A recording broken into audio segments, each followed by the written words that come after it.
እኔና አንቺ ተጋብተን ልጆች ወልደን እየኖርን እና በድንገት ሎተሪ ደርሶኝ እኔ ሎተሪ ደርሶ እኔ ታምሜ ያለው እና የደረሰኝ የሎተሪ ብር 10 ሚሊዮን ብር ነው።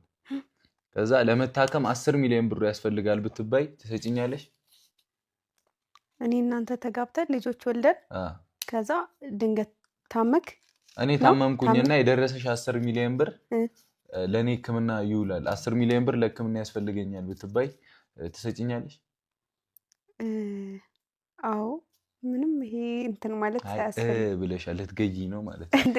አይደለም እና ይሄ ሲጀመር ጥያቄ መሆንም የለበትም ብዬ ነው። ለምን ካሜራማን እንዳስገባሁ አዱን ነው፣ ግን አሪፍ ነው ይሁን።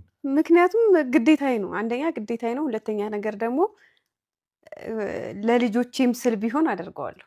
ቤተሰብ በጣም በሚገርም ርዕስ ነው የመጣሁት ማለት ነው። የዛሬ ርዕስ በጣም ያስቃልም ያስገርማልም ማለት ነው። እንግዲህ ሀይሚና ብሩኬ በጣም በሚገርም ቪዲዮ ነው የመጡ። እንደውም ጥያቄዎቹ ራሱ በጣም ከባድ ናቸው ማለት ነው። ከዛም አልፎን ደግሞ በጣም ያስቃል ማለት ነው።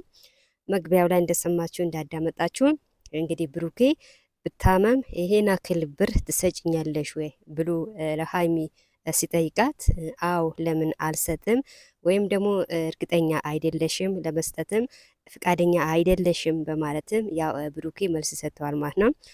ሀይሚ እንኳን 10 ሚሊዮን ይቅርና ከዛም በላይ ቢሆን ትሰጠዋለች ማለት ነው። መቼም ከሰው ህይወት ብር አይበልጥም ማለት ነው። ብሩኬ ግን ምን አስቡ ነው እንደዛ የሚለው?